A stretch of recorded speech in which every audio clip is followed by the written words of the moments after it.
Graça e paz, meus amados irmãos, meus amados amigos, irmãos em Cristo. Nós estamos iniciando nessa noite mais um programa Conversa com o Pastor, seu programa de toda segunda-feira à noite, onde temos tido a oportunidade de trazer um tema relevante da Palavra de Deus, um tema bíblico, um tema doutrinário, um tema missionário para apreciação dos amados irmãos em Cristo.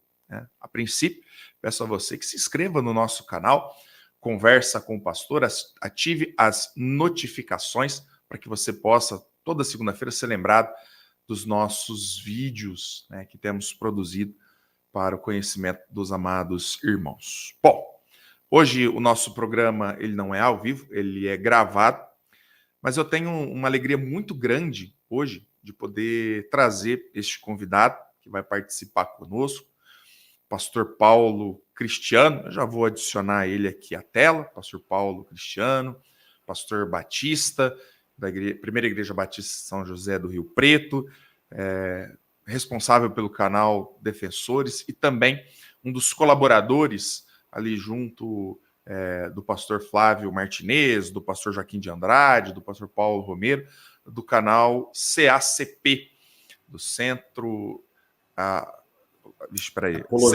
Apologético Cristão de Pesquisas, né? Eu tenho uma dificuldade com siglas, viu, pastor? Mas realmente é uma alegria ter o irmão aqui conosco. E hoje nós vamos tratar de um tema bem interessante que eu já anuncio qual é. Obrigado, pastor. Meu querido, eu que agradeço. Muito obrigado pelo convite. Vai um abraço para você, sua igreja e toda a sua audiência do seu canal. Que Deus possa nos abençoar nessa conversa tão rica, e tão importante, que é sobre catolicismo romano, que nós iremos tratar. O CACP, deixa eu só fazer uma correção aqui, o CACP, claro. Na verdade, Centro Apologético Cristão de Pesquisas, ele nasce comigo e com o pastor João Flávio. Eu sou cofundador do Centro Apologético Cristão de Pesquisas, desde a década, nós começamos em 1998. Daqui a pouco eu vou falar um pouquinho mais sobre o nosso trabalho, mas eu sou cofundador desse centro de pesquisas que, particularmente, eu tenho orgulho, porque é uma obra que Deus nos colocou em nossas mãos e o Senhor tem nos usado bastante como instrumentos na sua obra na área da apologética, para tirar vidas do reino das trevas e trazer para o reino da luz. Maravilha. Inclusive, nós conversávamos antes de iniciar o programa, né? Eu conheci o trabalho dos irmãos através do CACP, que realmente faz um trabalho, irmãos, muito especial. Inclusive, eu vou colocar na descrição do vídeo, depois você vai olhar lá, vou colocar o link do canal do CACP, o link do site do CACP, o link também do site do canal do pastor, né, o Defensores. E o canal, o site do CACP, né, pastor Paulo, ele tem uma diversidade ali de estudos, além do canal no YouTube, mas tem uma diversidade de assuntos, de PDFs, de artigos sobre cada um dos aspectos dessas religiões, né, dessas falsas seitas, heresias, enfim. E também tem um app na internet. Então, realmente vale muito a pena você, pastor que não conhece, irmão que está nos acompanhando que não conhece, conheça esse trabalho, irmãos. Ele é especial e muito interessante, o trabalho que o pastor Paulo Cristiano, também o pastor Martinez fazem ali no CACP, né, pastor? Exatamente. O CACP, como eu disse, ele nasce em 1998, perdão. Eu estou com 88 na cabeça, porque foi o ano em que eu me converti, 1988. Então, já tem aí algumas quilometragens na estrada cristã. Em 1998, eu e o pastor João Flávio, apesar de estudarmos na mesma escola quando adolescentes, nós nunca tivemos, assim, uma amizade forte.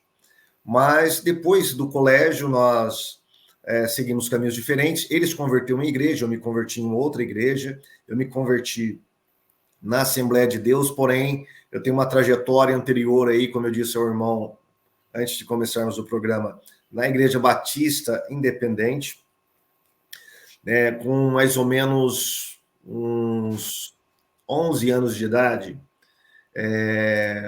eu fui convidado para assistir um culto na Igreja Batista Independente, porque nós éramos todos amigos ali dos filhos do pastor Charles, muito bem lembrado pelo irmão, uma missão norte-americana, igreja pequena, fica na minha cidade, para quem conhece São José do Rio Preto, fica na Avenida México, ficava, né, na Avenida México. Hoje eles mudaram. E ali eu fui convidado para assistir um culto, né, juntamente com os amigos ali da rua que jogavam bola, enfim. E ali, naquele culto, alguma coisa me tocou. No outro dia, eu me senti, apenas com 11 anos de idade, hein? Eu me senti uma pessoa diferente. Então, eu até cheguei a comentar com um dos filhos do pastor, olha, eu estou parecendo uma nova pessoa. Do culto anterior, e isso era numa segunda-feira. Eu tinha ido no domingo no culto. E eu já senti alguma coisa dentro de mim. Porém, é muito jovem, muito... Não dei continuidade no culto, nos cultos, não fomos, e ficamos naquela amizade de colegas de rua mesmo, enfim. E aí, com 15 anos na escola, eu ouvindo um amigo meu pregar para um outro amigo, sentado no banco escolar antes de começar as aulas, eu me interessei e cheguei para ele e perguntei sobre aquilo, se ele explicasse um pouco melhor, porque eu sempre tive dentro de mim aquela preocupação de para onde eu vou quando eu morrer. Mesmo quando eu era jovem, bem novinho mesmo, com 10, 11 anos, eu tinha essa preocupação.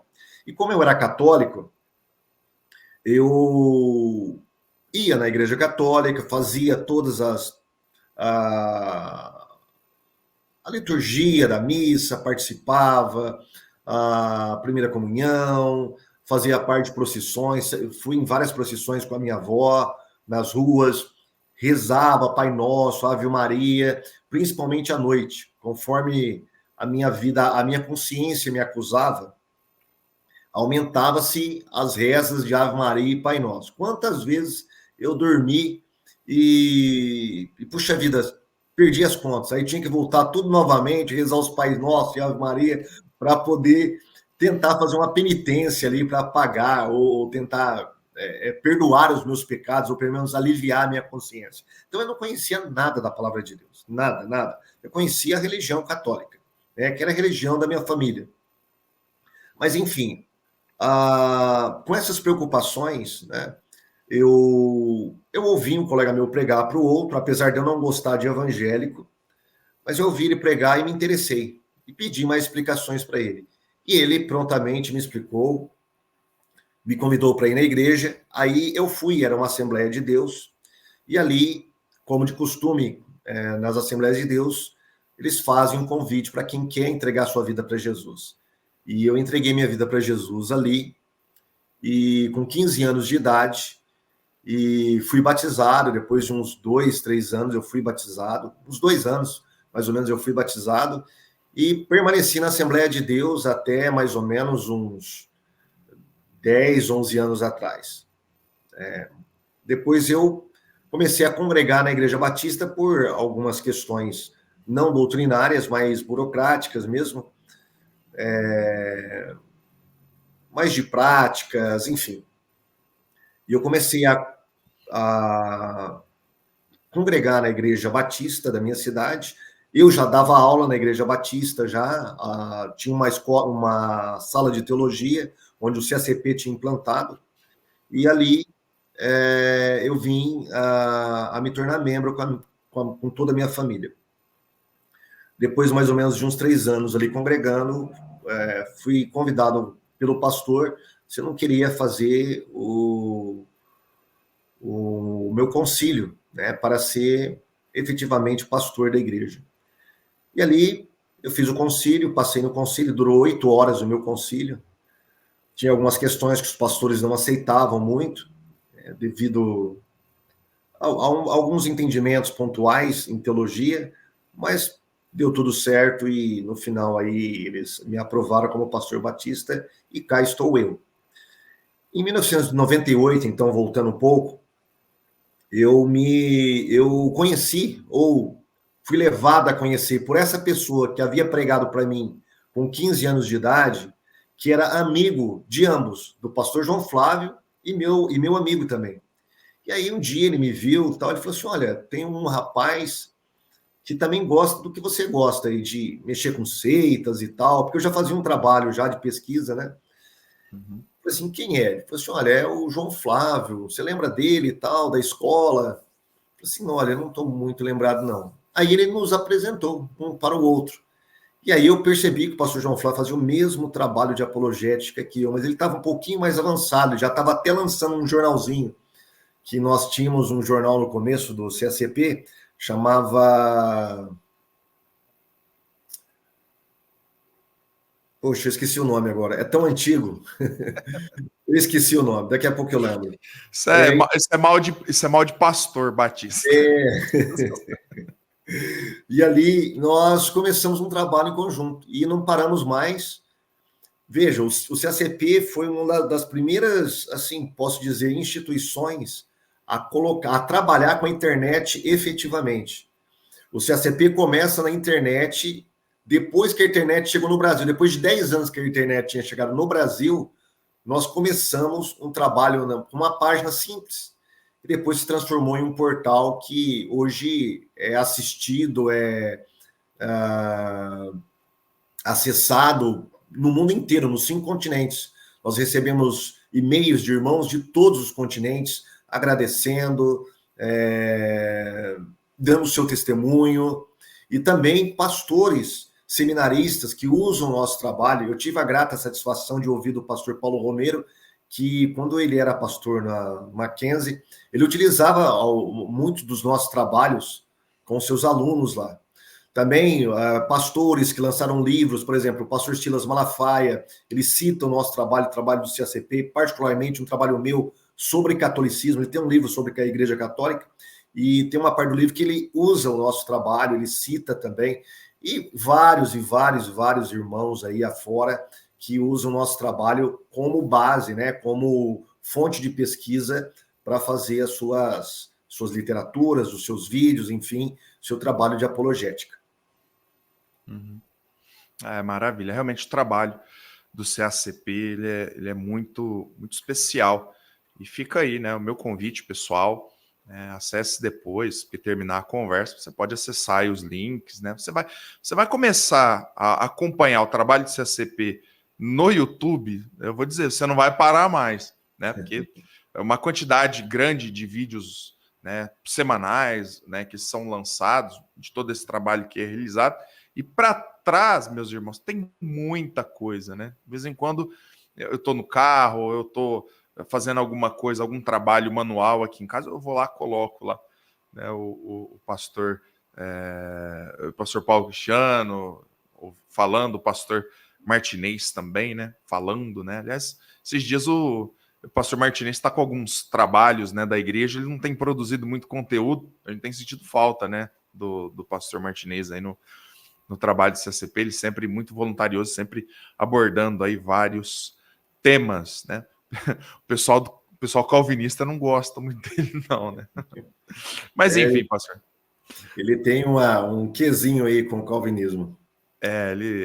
Mas eu gosto muito do jeito dele, né? Ele é bem incisivo, assim, no trabalho dele, na forma como ele aborda. Realmente uma grande bênção, né? Como o pastor Paulo Romero também, pastor bem didático, né? Bem tranquilo. Pastor Joaquim também, bem explicativo, né? Sim, Mas enfim, graças a Deus tem colocado homens de valores para nos auxiliar nesse trabalho. Porque, como eu mencionei ao irmão agora há pouco, éramos apenas 2, eu e o pastor João Flávio, né? E era muita coisa para fazer, muita coisa.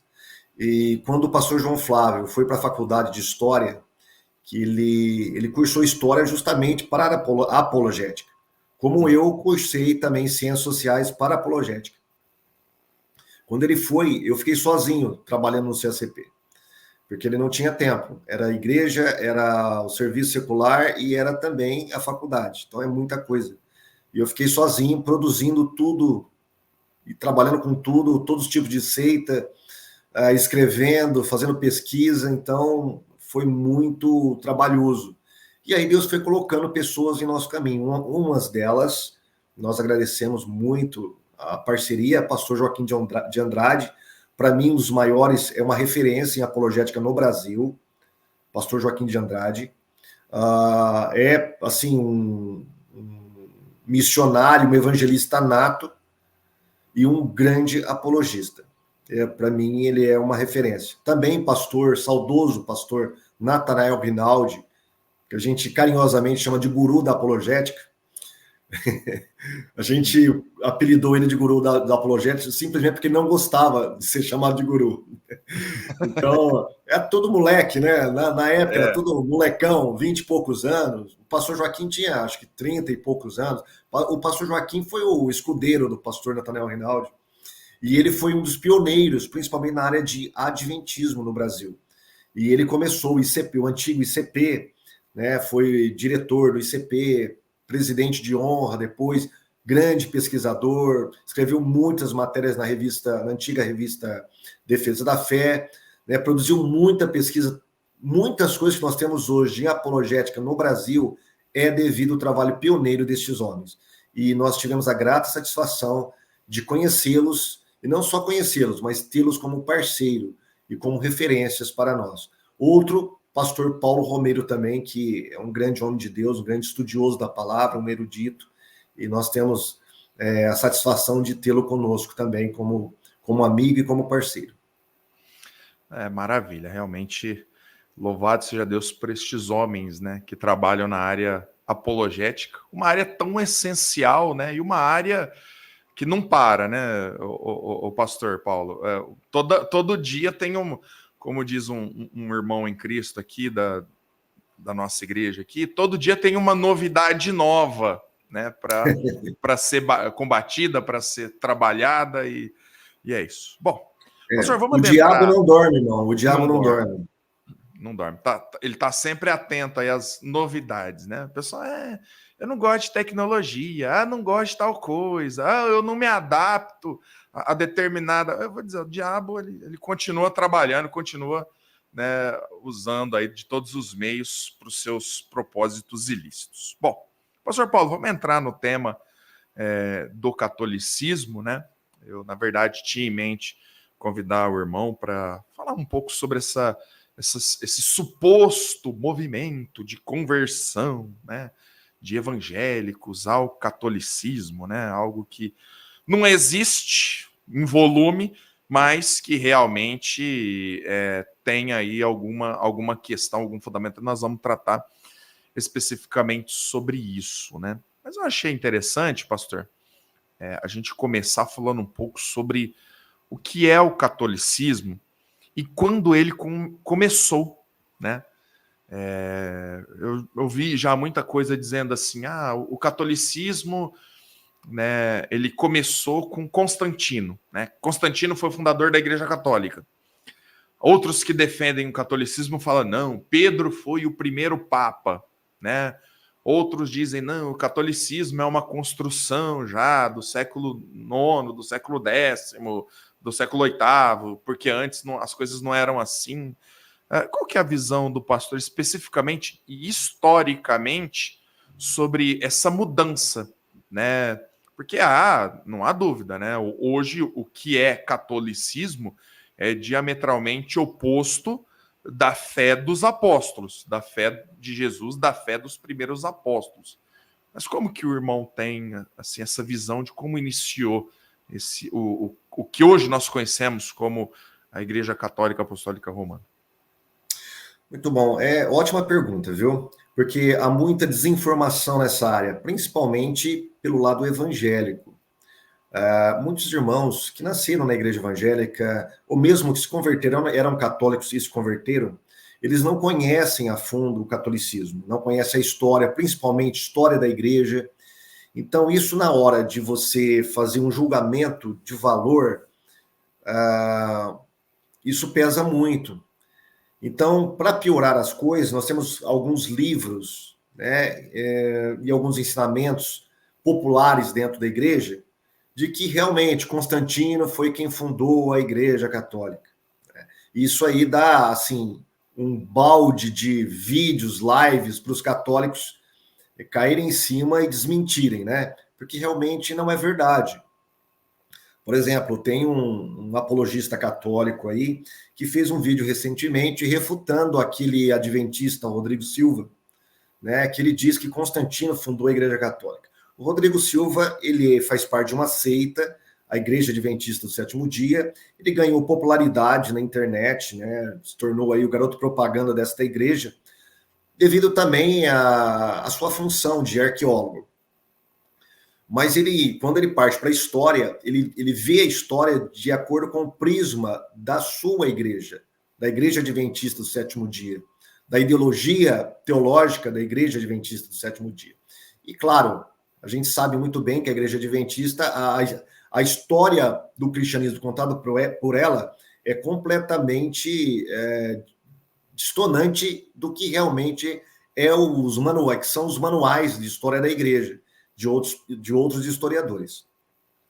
Mas, enfim, vamos fazer uma divisão aqui entre catolicismo e Igreja Católica Romana. Catolicismo, quando a gente fala em catolicismo, nós estamos falando em um sistema abrangente e coerente de doutrinas e práticas da Igreja Católica Apostólica Romana, que é a instituição, a Igreja.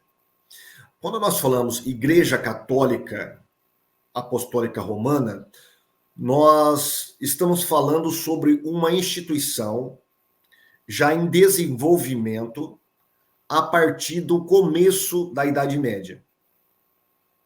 Por que eu digo isso? Porque quando nós falamos Igreja Católica Apostólica Romana, nós estamos falando já de uma igreja que está em uma divisão. Alguns pensam que a primeira divisão da igreja, a primeira cisma da igreja começou com Lutero, né? E, na verdade, se você estudar a história da igreja, houve várias divisões. E a maioria delas, ou talvez quase todas elas, foi por culpa da Igreja Católica Romana. As primeiras divisões nós encontramos ali bem antes do Concílio de Éfeso. Já tem algumas igrejas que se afastam do Concílio de Éfeso, outras se afastam do Concílio de Calcedônia e tomam suas trajetórias independentes. Então, por exemplo, no Oriente hoje nós temos um catolicismo oriental, que não é um catolicismo único. A gente pode chamar de cristianismos orientais ou catolicismos orientais. São diversas igrejas ortodoxas que são conhecidas, né? Igrejas católicas ortodoxas, que também se identificam como católica. Por quê? Porque no início toda a igreja era chamada de católica. Então eu vejo muito aí testemunhos de supostos protestantes que se tornam católicos, se convertem ao catolicismo, e diz que a sua conversão se deu quando eles começaram a ler a patrística, os pais da igreja, aqueles primeiros cristãos após a geração dos apóstolos. Então, nesses escritos dos pais da igreja, nós vamos de fato encontrar largamente a expressão Igreja Católica. Eles se identificam como católicos, eles se identificam como parte desta grande igreja, a Igreja Católica, mas olha que interessante. A palavra católico significa unicamente universal. Significa literalmente universal. É a igreja que está espalhada nos 4 cantos da terra que professam uma única doutrina e quase as mesmas liturgias, as mesmas práticas. Essa era a denominação de católico. Hoje, principalmente no Ocidente, a expressão católica foi apanhada, foi assumida pelo catolicismo romano, pela Igreja Romana. Então, quando alguém fala que é da Igreja Católica hoje no Ocidente, está se identificando com uma igreja em particular, a Igreja Romana. Mas antigamente não era assim. Quando um cristão falava que ele era católico, ele estava se identificando com aquela grande igreja, que não havia uma divisão nela ainda. Por exemplo, Inácio fala sobre isso, Tertuliano usa essa mesma expressão, Irineu usa essa expressão. Então, eles todos se identificam como católicos, como parte da Igreja Católica, porque a Igreja Católica era a igreja que estava nos 4 cantos da terra. Não era a igreja que estava em Roma. Hoje a expressão se restringe à igreja que está em Roma. Mas quando a gente vai ler a história da igreja e ver o cristianismo primitivo, não tem nada a ver com a expressão que é usada hoje no Ocidente, que restringe essa expressão ao catolicismo romano. Então, quando a gente fala Igreja Católica Apostólica Romana, nós estamos falando em uma igreja específica. A igreja que está em Roma, tá? E o seu sistema de crença é chamado de catolicismo, tá? Que nós temos uma divergência enorme desde a época, bem antes da época da Reforma, né? Porque as pessoas pensam que a Reforma Protestante começou com Lutero, e na verdade nós temos pré-reformadores. John Hus, nós temos John Wycliffe, nós temos Savonarola, nós temos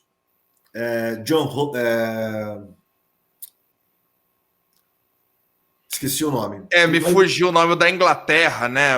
Nós temos os valdenses bem antes. Os valdenses, de fato, é a primeira igreja evangélica que surgiu fora da Igreja Católica Romana aqui no Ocidente. Os valdenses foram os primeiros. Tanto é que quando surge a Reforma Protestante, os protestantes, os luteranos, depois a Igreja da Holanda e tal, entram em contato com os valdenses e percebem que eles criam praticamente nas mesmas doutrinas que a Reforma Protestante estava professando, e aí os valdenses se juntam aos protestantes, a Reforma Protestante. É interessante isso aí. Então, antes de Lutero, nós já tínhamos, desde o século XII, nós temos ali pessoas protestando contra as distorções, não só doutrinárias, teológicas, mas também litúrgicas, governamentais e políticas do catolicismo vigente naquela época. E, pastor, é interessante, né, a gente abordar essas questões históricas. Perdão, irmão. Então, eu estou recordando aqui a sua pergunta. Então, respondendo à pergunta, como que surgiu a Igreja Católica Romana? A Igreja Romana, ela surge em Roma. A gente já vê na carta de Paulo aos Romanos, ele escrevendo para cristãos que já estavam em Roma.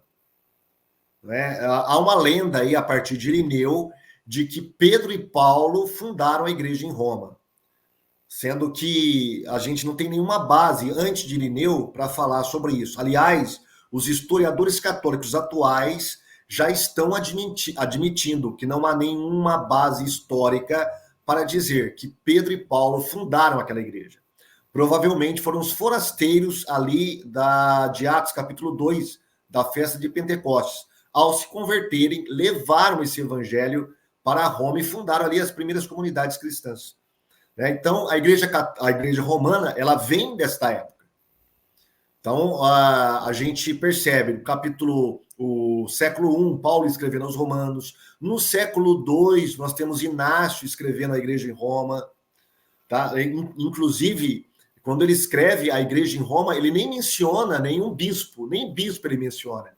Provavelmente, que está ganhando o consenso dos historiadores hoje, a igreja de Roma, no segundo século, ela tinha um colegiado de presbíteros, não era nem bispo, era presbíteros.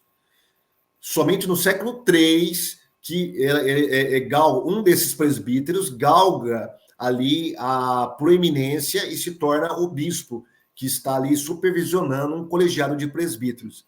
E com o passar do tempo, essa igreja ela vai se avolumando, vai se expandindo, ela ganha poder realmente com Constantino, né? Constantino ele aceita o cristianismo como uma das religiões lícitas do Império Romano, diz ter se tornado cristão e distribui algumas benesses ali para os bispos da época.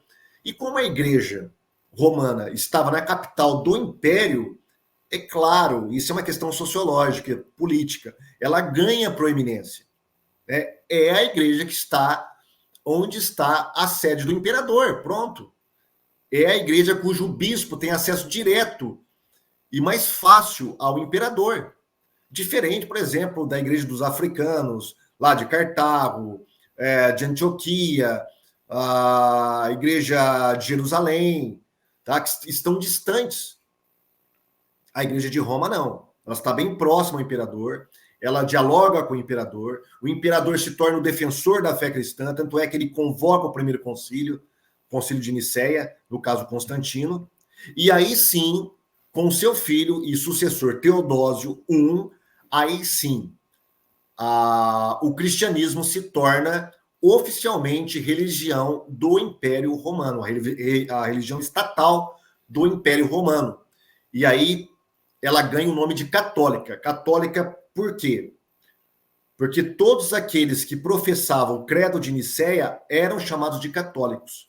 Aqueles que não professavam o credo de Nicéia eram perseguidos e desterrados. Não poderiam ser chamados de católicos. Então, a partir de Teodósio, não só a Igreja Romana, mas o cristianismo, de uma forma geral, ele vai modificando e ganhando algumas nuances que nós temos até hoje.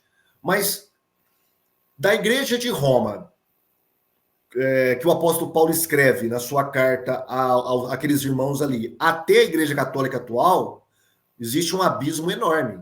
Existe uma evolução doutrinária e, paulatinamente, um desvio paulatino que vem atravessando todos esses séculos de cristianismo. Pastor, talvez poderíamos elencar aqui o fato, né, da igreja, ela ter se tornado uma igreja estatal. Isso fez com que esse abismo, que talvez na época já pudesse estar em construção, mas ele realmente partisse para esse lado tão diferente da própria palavra de Deus que nós temos hoje na Igreja Católica? Sim, sim. Antes de falar sobre isso, eu quero mencionar aqui alguns mitos. Tá? O primeiro mito é de uma conspiração que existe dos pagãos para tentar derrubar o cristianismo e tal. Então, Constantino, ele tinha em mente um plano, ele arquitetou um plano para tentar acabar com a igreja. Nada disso, o negócio é bem mais complexo. Tá? Não é assim 880, ou preto ou branco. Tem algumas coisas, umas cores cinzas no meio.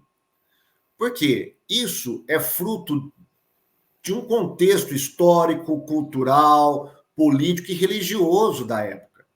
Tá? Constantino, ele queria o bem para a igreja, ele queria o bem para o cristianismo, porque ele era o imperador, nenhum político vai querer um império em dissensões, uma guerra civil, nenhum político quer. Ele quer o quê? Paz. Ele quer paz para governar, ele quer controle sobre as suas áreas. Então, ele queria o melhor para a igreja, ele queria que a igreja estivesse pacífica. Ele fez coisas boas para agradar a igreja, para beneficiar o cristianismo, só que essas coisas boas também tiveram seus efeitos colaterais. Dentre eles, por exemplo, dar cargo político aos bispos. Devolver todos aqueles templos que foram... Templos não, mas confiscar os templos pagãos e dar aos cristãos. Dar cargo político de prefeitos aos bispos, colocar bispos como conselheiros da corte. Tudo isso aí foi bom? Foi muito bom. Ele fez muita coisa boa para o cristianismo. Por exemplo, ele mandou fazer mais de 50 cópias das escrituras sagradas. Lembra que antes dele as escrituras eram perseguidas. Os imperadores queriam acabar com o cristianismo, queriam detonar todas as escrituras cristãs. Quando ele tomou o poder, ele mandou multiplicar essas cópias, e não era fácil, não era barato também. Então, ele teve algumas ideias boas, ele fez coisas boas para o cristianismo. Porém, tudo tem a questão da degradação do pecado. Né? Jesus falou que você tem que vigiar e orar. Nós temos 3 inimigos, a carne, nós temos o diabo e nós temos o mundo. E esses 3 elementos estavam ainda, naquela época, vigentes, como estão hoje. Então, tudo que... muitas coisas que são boas e que foram boas, elas podem entrar num estado de deteriorização por causa desses 3 elementos, do pecado, do mundo e do diabo. E foi assim que aconteceu. Né? Então, os bispos eles foram se degenerando, tomando gosto pelo poder político. Um efeito colateral da conversão do imperador foi que todos os seus súditos, as pessoas do império que queriam agradar o imperador, começaram a se converter à religião do imperador sem conversão genuína, e aí muitos entraram para o cristianismo só simplesmente porque se batizaram. Foram batizados, mas interiormente eles ainda tinham práticas pagãs. Eles eram simpatizantes do cristianismo. Não eram cristãos de verdade. E uma leva, assim, um montante de gente foi entrando cada vez mais para a religião cristã. A gente chega no século IV, século V, século VI, nós temos praticamente um cristianismo praticamente paganizado. Uma mistura de ritos pagãos com ritos cristãos e judaicos. E aí foi se formando, né? Foi se formando e foi sendo introduzidos dentro da liturgia, dentro da espiritualidade, dentro, posteriormente, da teologia cristã, muitas doutrinas e práticas que, quando você olha para trás, no Novo Testamento, ou mesmo no segundo século, ou terceiro século do cristianismo, depois com os pais da igreja, você não vai encontrar essas práticas. Por exemplo, questão de purgatório, a Imaculada Conceição de Maria, a Assunção de Maria, toda essa mariologia super desenvolvida que nós temos hoje dentro da Igreja Católica, você não encontra nos pais da Igreja do segundo e terceiro século. Você vai encontrar no século V para frente. Essa mariologia toda pesada que nós temos hoje de devoção, de idolatria, nós vamos encontrar depois do século V, século VI. Então, paulatinamente, a religião cristã vai se deteriorando cada vez mais. Isso não significa que não havia servos de Deus. Isso não significa que a igreja cristã havia morrido. Não. A igreja estava naquelas pessoas que eram fiéis, que estavam no meio desse sistema. Tá? Por isso que eu falo que não é 880, não é preto ou branco. É muito complexa essa relação entre paganização e continuidade da verdadeira Igreja de Cristo. É muito complexo isso.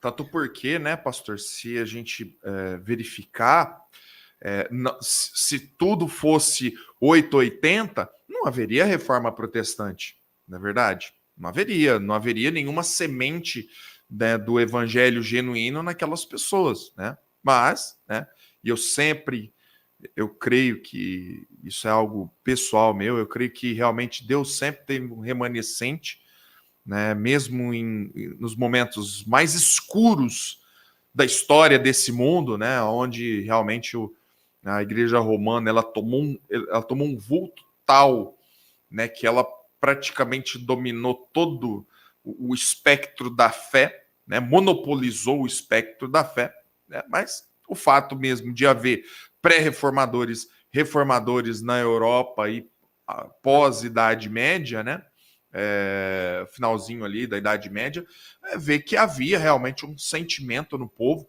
que o catolicismo, né, esse catolicismo estatal, ele não era, vamos dizer assim, 100%, né?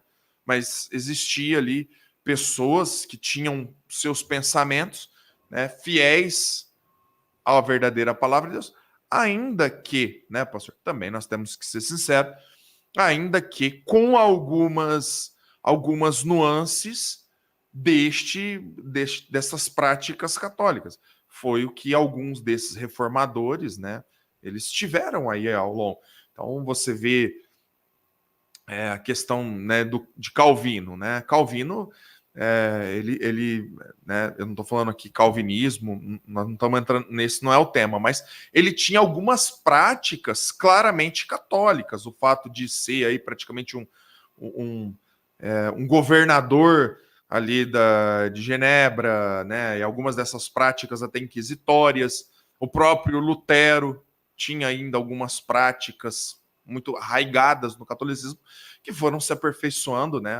Também o retorno à palavra de Deus não foi algo instantâneo. ele foi se dando aí ao longo do tempo, né?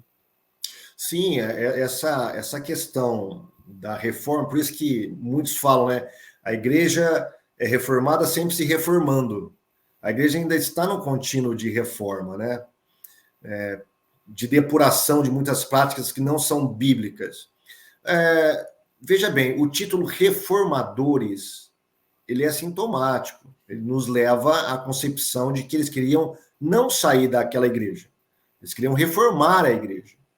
Uhum. Porque eles se sentiam parte desta grande igreja, que era a igreja católica, no sentido amplo, né, do termo. Essa igreja católica. Então, eles queriam reformar essa igreja. Eles não queriam demolir a instituição católica apostólica romana. Eles queriam simplesmente reformá-la de algumas práticas que, por exemplo, no caso Lutero, achava que não estava condizente com as escrituras sagradas. E graças a Deus, um princípio que salvou os protestantes de não nos tornarmos apenas um grupo independente do catolicismo, mas ainda com práticas católicas, foi só a escritura. Esse princípio ele foi um princípio salvador, porque realmente ele coloca um marco. Olha, o que nós temos nas escrituras que são referenciais para a nossa fé e prática? E o que nós temos no catolicismo que não faz parte deste princípio?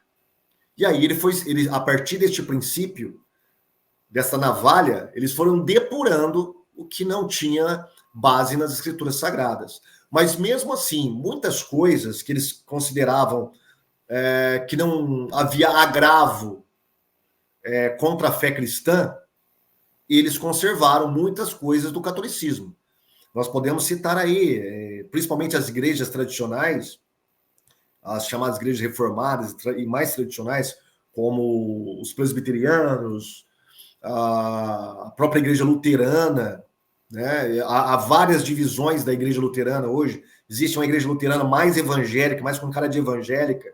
Existe aquela igreja luterana ortodoxa mesmo. Que você entra na igreja, você tem até imagens. É claro, com uma outra concepção que eles têm, com uma simbologia, apenas com simbologia, mas tem imagens lá.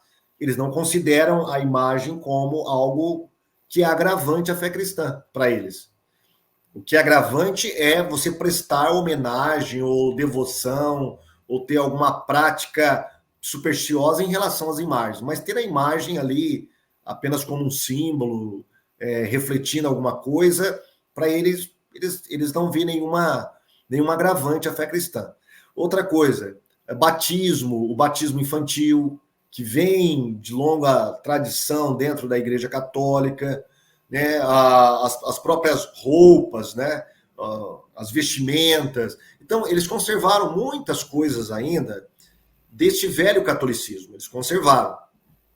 Mas muitos deles deram novas concepções, né, não aquela concepção católica romana.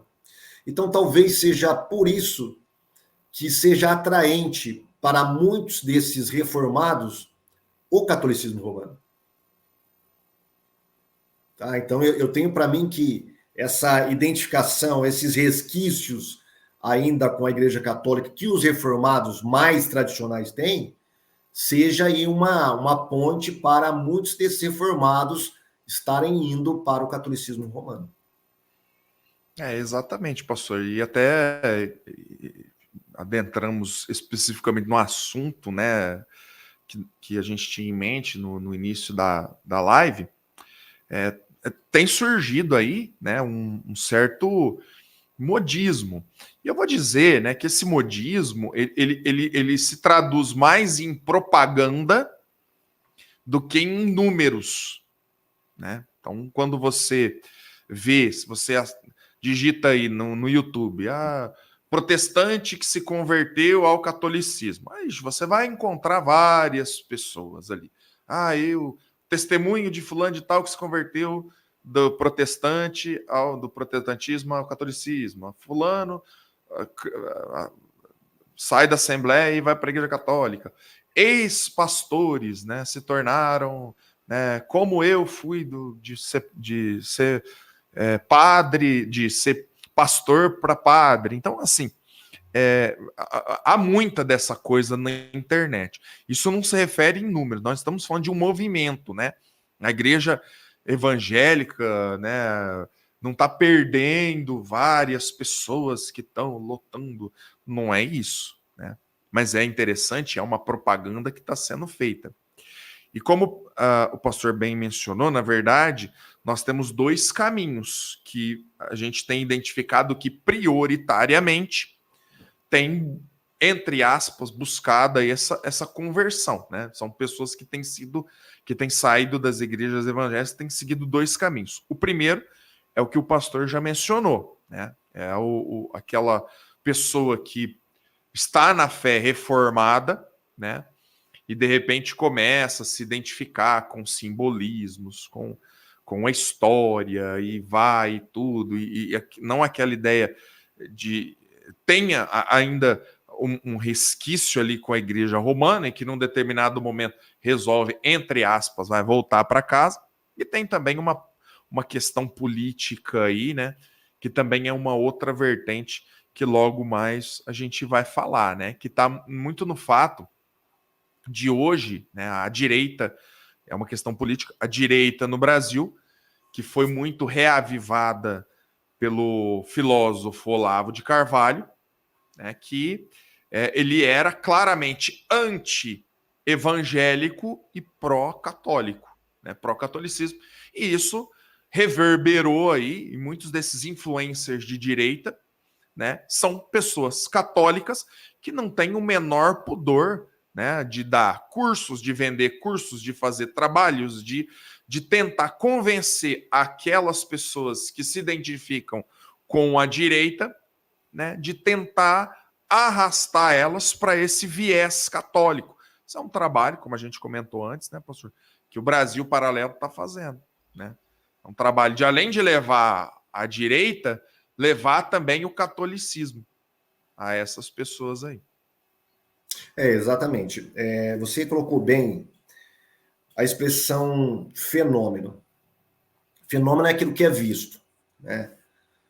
É aquilo que é visto. Isso é fenômeno. Aquilo que se mostra. Só que tem coisas que não são mostradas.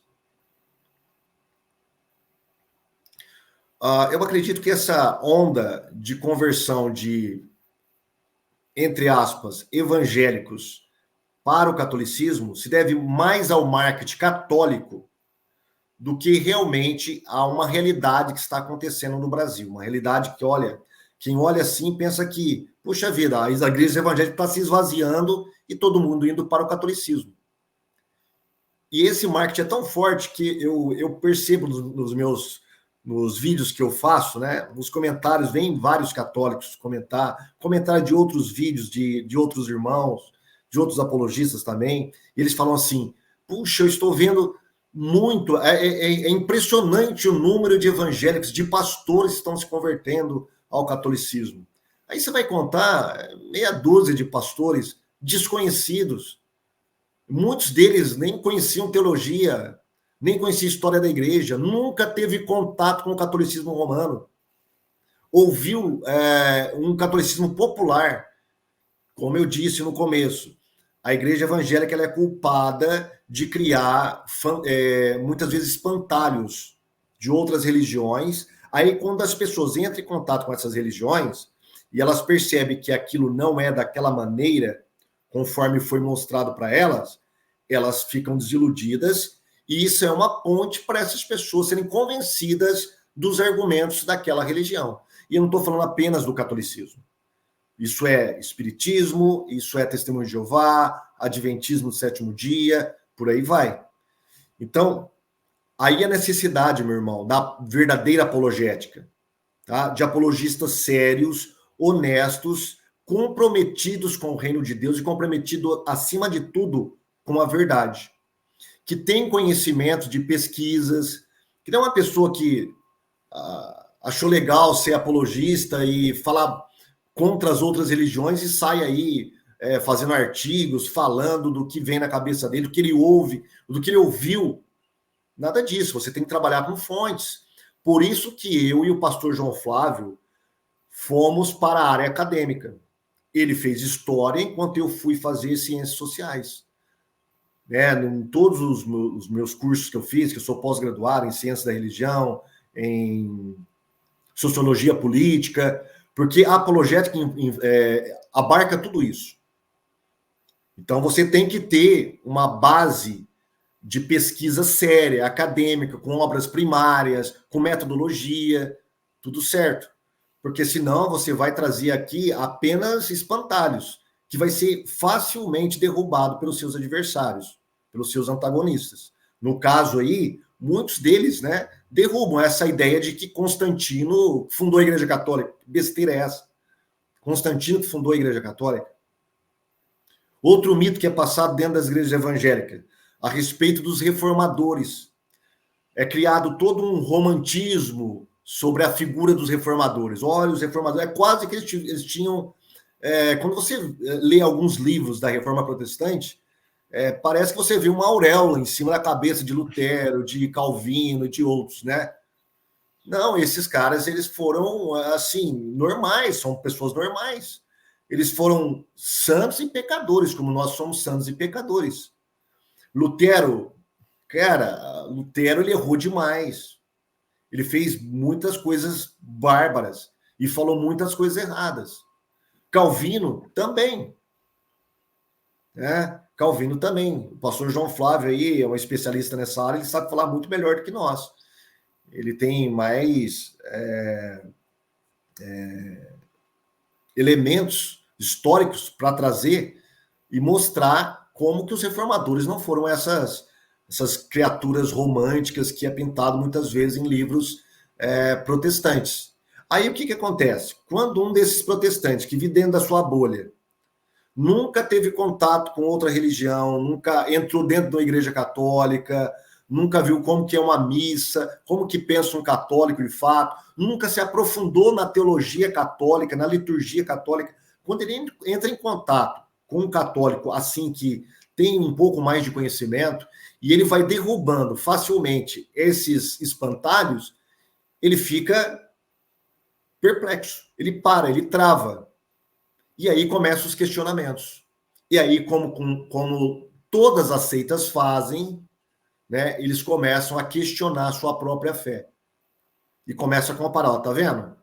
Olha o que a sua igreja falava da nossa religião e olha o que realmente prega a nossa religião. E a nossa religião está a par com a Bíblia. E aí a pessoa já está desarmada, ela tem pouco conhecimento teológico, tem pouco conhecimento histórico, não conhece nada sobre sofisma, sobre falácia, detectar uma falácia. E aí ela vai sendo engodada com aquela narrativa. E essa talvez seja todo o processo que acontece para essas conversões de católicos, pelo menos a maioria, né? É lógico que há exceções, mas a maioria que está indo para o catolicismo. Outros não, outros gostam mesmo olha, eu quero a Igreja Católica, porque eles acreditam que a Igreja Católica, em comparação, por exemplo, com uma Assembleia de Deus, é uma igreja mais antiga. Se é antiga, deve ser mais verdadeira. O que isso é uma falácia tremenda. Né? Antiguidade não é referência para a verdade. Ele não é o referencial da verdade, a antiguidade. Porque nós temos religiões antiquíssimas aí que pregam muitas heresias que são praticamente seitas. Né? Por exemplo, o gnosticismo é mais antiga do que a própria Igreja Católica Romana. Existe até hoje o gnosticismo. Pelo fato dele ser antigo, ele é verdadeiro? Não. O referencial da verdade é a verdadeira doutrina. Esse é o referencial da verdade. Tertuliano já falava isso. Tertuliano já alertava, olha, não é porque a sua igreja é mais antiga que ela deve ser mais verdadeira. Essa antiguidade, ela tem que estar amparada pela verdadeira doutrina apostólica. Tertuliano já falava isso. Né? Então, esses evangélicos que não sabem nem onde o galo cantou, né? Ouviu falar onde o galo cantou, são presas fáceis na mão deste movimento, deste novo movimento católico e apologético que está em voga hoje aqui no Brasil. Não só no Brasil, mas nos Estados Unidos. Na verdade, o que aconteceu no Brasil foi importado dos Estados Unidos, né? O negócio começa nos Estados Unidos. Uhum. E é interessante, né, pastor? Porque a gente, quando o pastor menciona essas coisas, logo vem em mente que a gente tem que olhar para nós mesmos, né? Digo assim, fato, né, o movimento evangélico, né? Isso depende de denominação, nós estamos falando das igrejas verdadeiras, né? E também fazer uma meia-culpa, porque em muitas igrejas, né, a palavra de Deus não é priorizada e o ensino não é priorizado como deveria, né? Então essas falácias católicas, muitas vezes elas atingem justamente o coração dessas pessoas que não têm uma base na palavra de Deus, né? Que não alicerçaram aí a sua casa na rocha, mas alicerçaram ali na areia de práticas religiosas, né? Porque, vamos ser sinceros, né? Tem muitos cristãos também, evangélicos, que não têm profundidade bíblica, né? Vão, como a própria Bíblia diz, né? Levados a todo vento de doutrina de lá e para cá. Muitos acabam desses caindo em seitas, né? Como Adventismo, Testemunho de Jeová, enfim, e outros, né, porque não tem um fundamento bíblico só. E, né, agora, né, essa novidade nova aí, como diz o irmão aqui da igreja, essa novidade nova, estão retornando para casa, né? Então, também é uma situação que a gente tem que fazer também tem que ser exposta, né, pastor? Sim,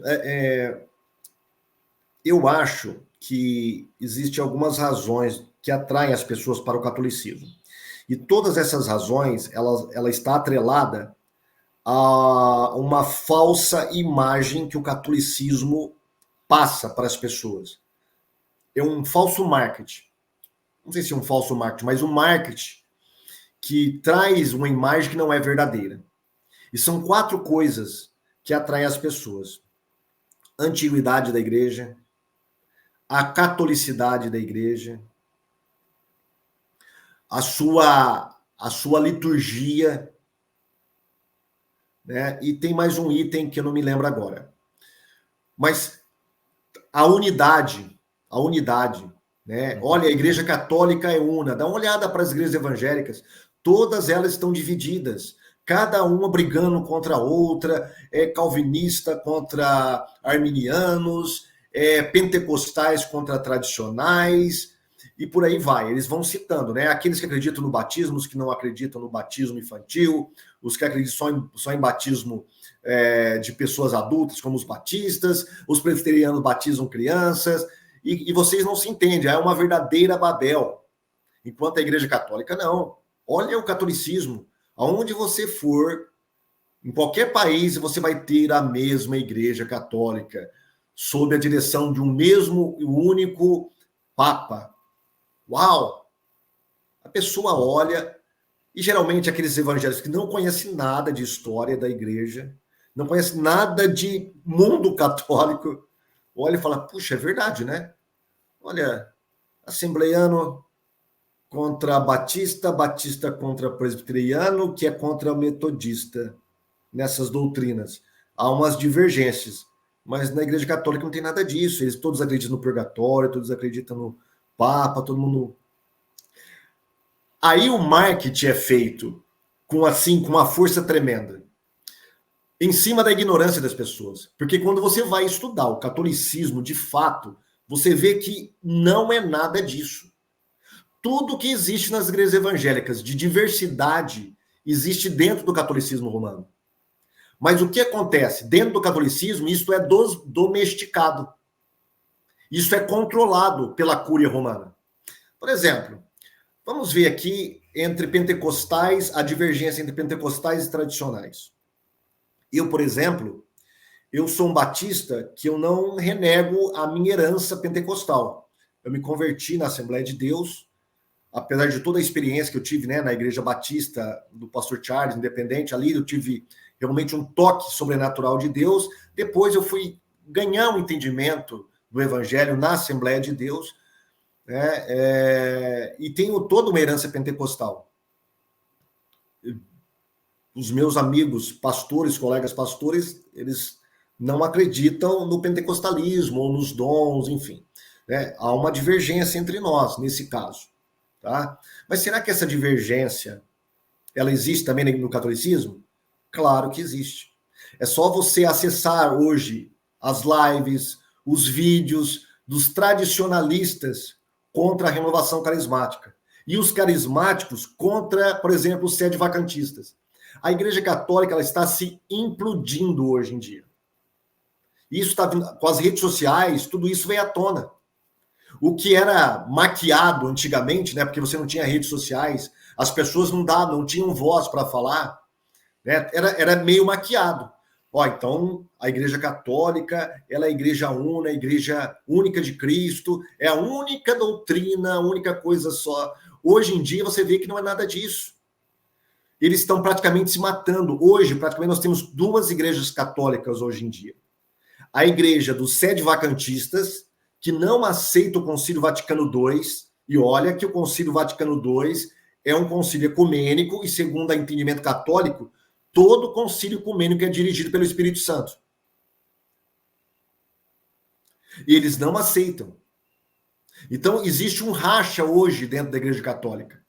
Então, você tem tradicionalistas contra os da renovação carismática, que são os pentecostais, entre aspas, católicos, os falsos pentecostais, que eu já estudei a renovação carismática, não tem nada a ver com o pentecostalismo clássico. Aí você tem jansenitas contra tomistas, que é a velha disputa entre predestinação e livre-arbítrio, aqueles que estão predestinados e os que não estão predestinados, enfim. E aí você tem um monte de divergência dessas ordens. Um monte.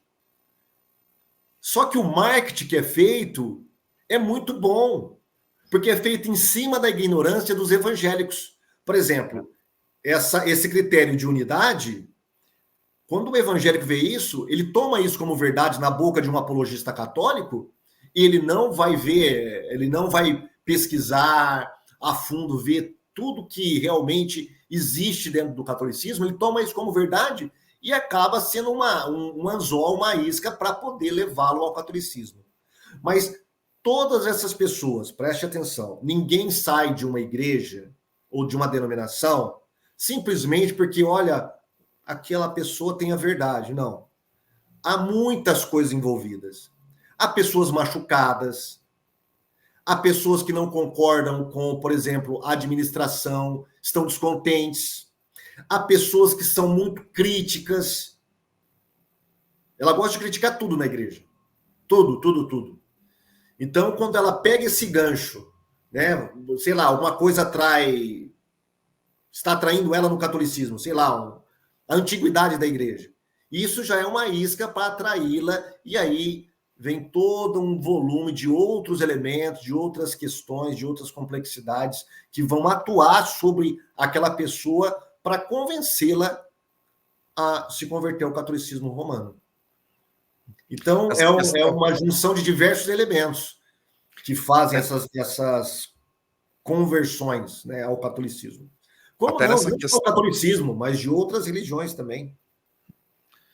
Até nessa questão, perdão, da unidade, você tem dentro da mesma igreja o que crê na teologia da libertação, e que não se engane, é um grupo grande dentro da igreja católica, contra esse pessoal daquele padre lá de Cuiabá, lá do Paulo, acho que é Paulo Ricardo, né? Enfim. Sim, sim. Isso, então você vê que não tem nada de unidade dentro da igreja, né? Muito pelo contrário, né? Cara, é um chamando o outro de diabo. É fácil. Se você não acreditar nas minhas palavras, entra no YouTube, acesse o YouTube, põe lá,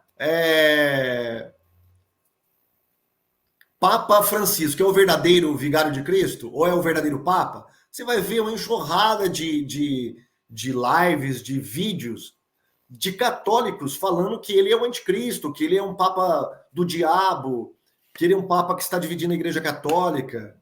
E, por outro lado, você vai ter os adeptos do Vaticano II defendendo o Vaticano II e indo contra essa outra ala do catolicismo. Então, essa unidade, esse critério de unidade, esse marco da unidade, ele é falacioso, ele é mentiroso. Só cai quem é ignorante, no sentido não pejorativo do termo, mas de desconhecimento dos verdadeiros fatos que envolvem o catolicismo romano. Exatamente, né? Então, basta você olhar, né? A diferença que tem entre o Bento XVI e a do Francisco é um abismal, né? Só para a gente ter um referencial aí. Pastor, para o nosso pessoal que está nos acompanhando, enfim, para o pastor que está nos acompanhando, para o líder que está assistindo essa live, né? O que o irmão poderia indicar para se preparar, né, para enfrentar mais esse desafio? Né? Mais um desafio que a igreja evangélica tem diante de si. Eu sei que muitas destas coisas, obviamente, independem de nós, né? Mas eu quero falar agora, pastor, o pastor da igreja local, né? O pastor que nos acompanha, o missionário, né, que é uma grande audiência nossa, né? Esse pessoal que é tranquilo, humilde, que tem a sua congregação, a sua igreja, faz ali o seu trabalho. Como que esse líder ele pode trabalhar estas coisas na sua igreja e realmente preparar o seu povo, né, para esses desafios, né? Eu digo desse desafio católico, pastor, mas a gente pode também até abranger os demais, né, as seitas, as heresias que estão por aí, que na verdade também é a área de atuação do pastor. O que esse missionário, esse pastor, ele deve fazer, esse líder da sua própria igreja, esse crente fiel, deve fazer aí em prol da sua própria comunidade de fé? Sim, eu sei que é muito difícil hoje a vida de um pastor integral. Eu costumo falar que um pastor de 50 anos atrás, ele não tinha todas as demandas que os pastores têm hoje em dia. O pastor ele precisa entender um pouco de psicologia, de sociologia, de esporte, de política, de uma variedade de áreas para dar conta de tudo que está acontecendo hoje dentro da nossa sociedade. As pessoas elas vêm doentes para dentro das nossas igrejas. Elas se convertem e elas precisam do quê? De curas. Elas precisam serem curadas de muitas feridas. E essas feridas envolvem um monte de coisas. Há questões familiares, há questões espirituais, há questões psicológicas, há distúrbios de comportamento. Então, a gente precisa trabalhar tudo isso. Então, o pastor ele está muito sobrecarregado hoje. Mas tem coisas que nós podemos fazer, que é o básico. Por exemplo, sempre levar a sua igreja à comunhão com Cristo, sempre. A consagração, a ter uma vida de oração, a ter uma vida de consagração aos pés do Senhor, a ter experiência com Cristo, não só a letra, mas a experiência espiritual com Cristo. Aquela pessoa que vê Cristo agindo na vida dela. Ontem eu ainda estava em uma reunião, nós temos grupos grupos familiares, então toda terça o meu grupo se reúne, e estávamos contando ontem os testemunhos, né? E alguns membros desse grupo estavam falando como que Deus estava agindo na vida dele, e isso é importante, essa experiência. Então, a primeira coisa, vida de oração, vida de consagração e experiências com Deus. Segundo elemento, que eu acho que é de suma importância e praticamente vem junto com esse, o conhecimento da palavra de Deus. O conhecimento genuíno da doutrina cristã.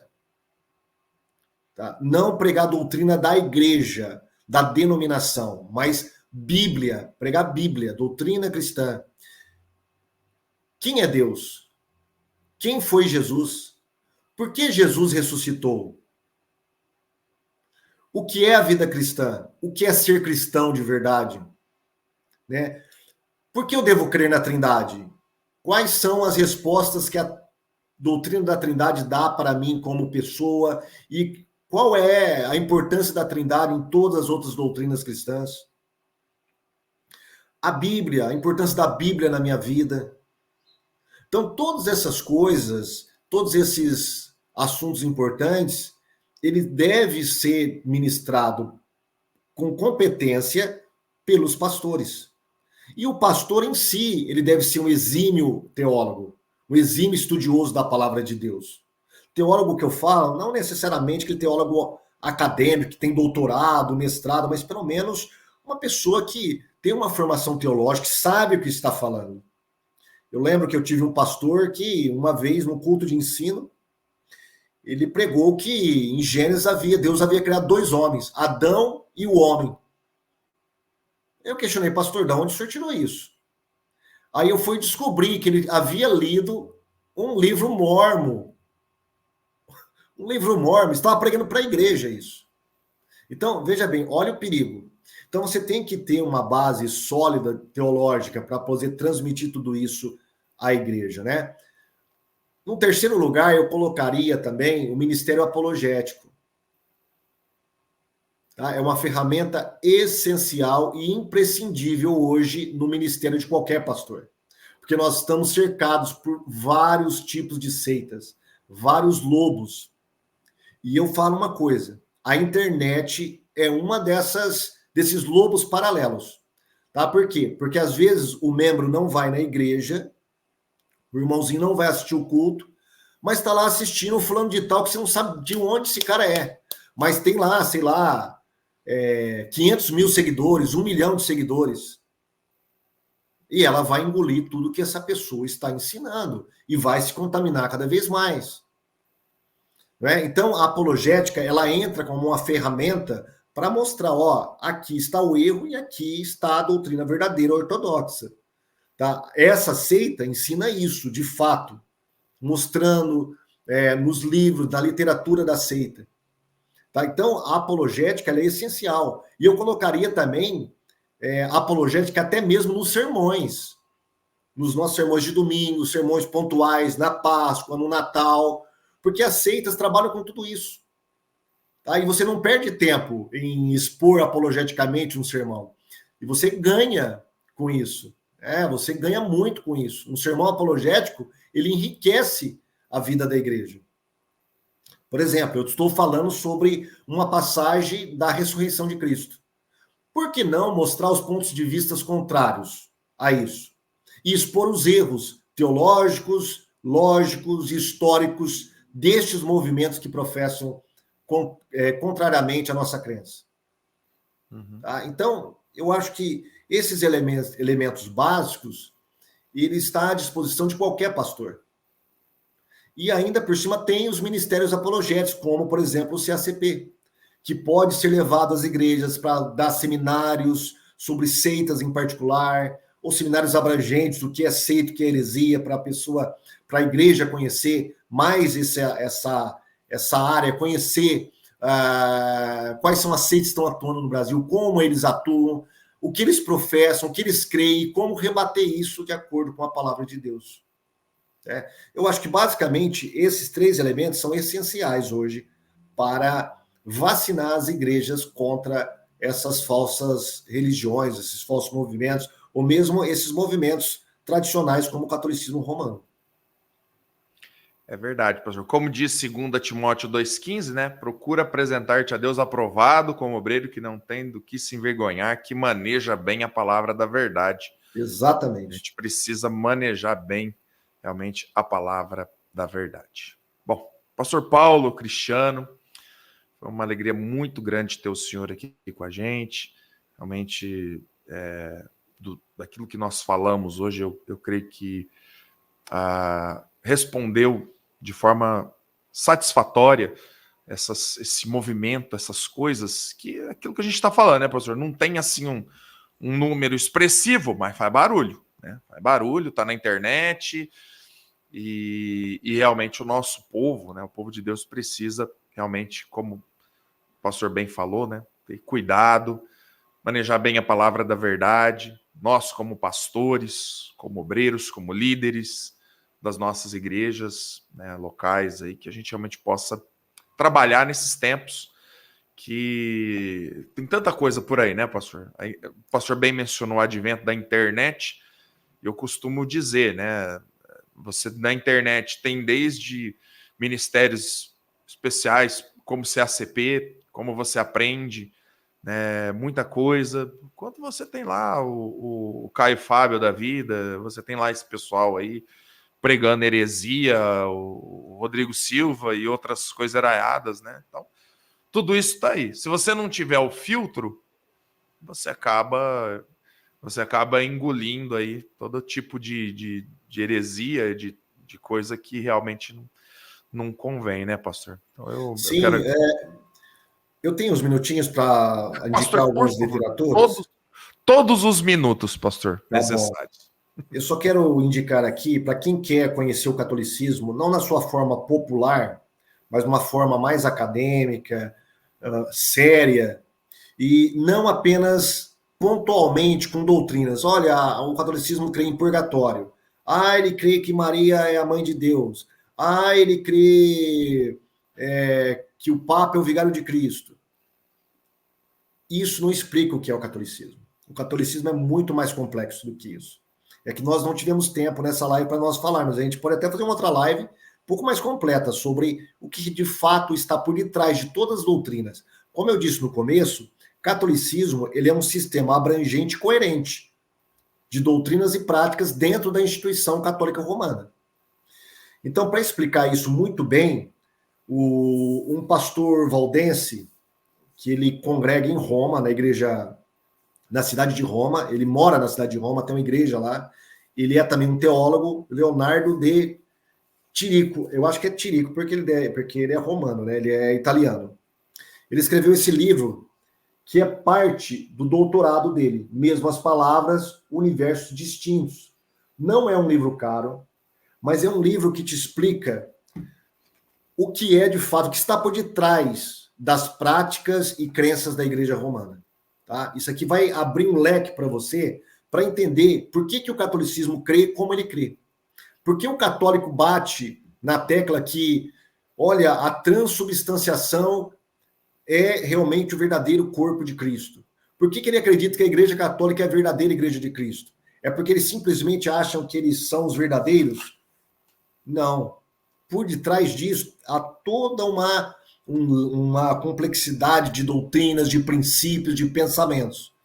E o Leonardo ele explica muito bem. Outro livro muito bom, que foi recentemente lançado pela Vida Nova, é este aqui, olha. Teologia e Prática da Igreja Católica Romana, do Greg Allison, uma avaliação evangélica. Ele é bem mais volumoso do que o do Leonardo, porém ele é baseado em toda a pesquisa do Leonardo.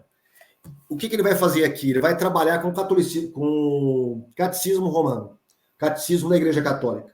Então ele vai fazer uma análise evangélica do catecismo da Igreja Católica. Mas toda a fundamentação dele está baseada aqui, na pesquisa deste autor aqui, tá? Este livro é uma parte pequena do doutorado dele. Ele tem outros livros só sobre o Papa, sobre Maria e por aí vai. Tudo livro pequenininho e baratinho também que você pode adquirir.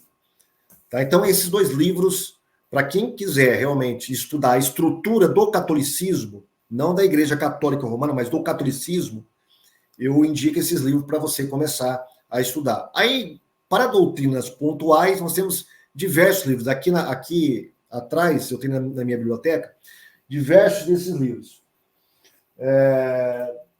Tem livros muito bons, livros que nem hoje mais está sendo produzidos aqui no Brasil, mas que falam muito bem, pontualmente, sobre cada doutrina. Eu mesmo tenho um livro sobre imagens, só sobre imagens da Igreja Católica, não está mais... Ele esgotou, eu não tenho mais ele para vender, mas foi um livro que eu publiquei, que eu fiz uma pesquisa, porque eu não tinha nada pontual sobre isso em literatura evangélica brasileira. Então, eu me lancei a uma pesquisa de 5 anos, fiquei 5 anos pesquisando sobre esse tema e produzi este livro. Tá? Então, nós temos algumas literaturas boas. Tá? Nós temos um irmão que tem uma editora, acho que é João Calvino, editor, ele é calvinista, ele está traduzindo várias obras muito boas de refutação ao catolicismo romano, tá? De autores norte-americanos também. Então, a gente está tendo, assim, algo substancial sendo traduzido para a língua portuguesa. Então, hoje, não há mais aquela desculpa, eu me converti ao catolicismo, eu não sabia. Não, você tem à disposição várias literaturas, você tem canais como Defensores, como CACP, como outros canais de outros irmãos que são específicos sobre catolicismo. Nós temos seminários sendo dados sobre catolicismo romano. Então, não há desculpa mais. Você só se converte porque você não quer realmente aprender. Muito bom, pastor, muito bom. Eu me comprometo, depois, viu, pessoal que está nos acompanhando, eu vou colocar aí as obras, os autores, todos esses links, link do CACP, o link do Defensores, coloco também o link do site e também eu coloco o link dos livros, né? Verifico na internet, para que você, caso queira adquirir e se aprofundar também aí no conhecimento da palavra de Deus. E fica aqui, viu, pastor Paulo Cristiano? Mais para frente, vamos sim marcar uma outra live para a gente poder aprofundar aí o tema. Esse tema realmente que é muito rico, né? A gente não vai esgotar tanta história e tantas nuances numa live de 1h30, né, pessoal? Então isso é impossível, né? Mas eu quero realmente dizer para você que nos acompanha aqui que temos muita coisa em português, temos muita coisa produzida pelo CACP também nessa área. Inclusive, o pastor Paulo Cristiano, recentemente, no próprio canal do YouTube do CACP, ele traz vários vídeos também falando sobre a temática católica romana, para que você possa também se aprofundar no assunto. Vale a pena, viu, pessoal? Vale a pena mesmo, né? Então, fazendo média, convidado de jeito nenhum. Vale a pena você ir conhecer o trabalho do CACP aqui no YouTube, se inscrever no canal, e você realmente vai ver muita coisa boa, muita coisa interessante aí para enriquecer a sua fé e para ajudar você, né, obreiro, líder, pastor, missionário, no trabalho do Senhor. É isso então, pastor Paulo. Algo mais a acrescentar? Eu só quero acrescentar meus agradecimentos, meu querido, por te conhecer, pela oportunidade dada no seu canal, para os membros da sua igreja, para as pessoas que estarão assistindo esse vídeo. E estude a palavra de Deus. Se você não tem conhecimento, procure pessoas que são mais especializadas na área, tá? Mas não seja enganado pelas artimanhas de Satanás e das seitas e das suas heresias, né? Deus tem levantado ministérios como o CACP, sabe por quê, pastor? Porque a igreja tem falhado nessa área apologética. Se a igreja tivesse feito ou estivesse fazendo o papel dela apologético, que é um papel bíblico, não existiria CACP, não existiria ICP, não existiria outras instituições paralelas para trazer pesquisas ou alertar o povo cristão sobre as seitas e heresias. É pela falha da igreja que existem instituições como a nossa, né? Infelizmente, essa é a pura realidade. Mas já que estamos aqui, vamos fazer o trabalho que Deus nos deu. E está à sua disposição. Você pode entrar no site do CACP, um portal imenso, tem uma variedade imensa, não só de vídeos, como de escritos, de textos, de artigos. Muitos desses artigos foram reproduzidos em revistas especializadas de apologética, tá? Então, vocês têm uma instituição séria para trabalhar na área de seitas e heresias. Se você não tem conhecimento, se alguma coisa te chamou a atenção, se você não tem resposta para aquele dado argumento, entre em contato conosco. Nós teremos o prazer de auxiliar você naquilo que for possível, tá bom? Obrigado, pastor. Deus abençoe ricamente sua vida e seu ministério. Obrigado, pastor Paulo. Obrigado a você que nos acompanha. Então, não se esqueça, se inscreva aí no nosso canal, enfim, ative as notificações. E até segunda-feira que vem, Deus permitindo, com mais um Conversa com o Pastor. Um abraço, pessoal. Tchau.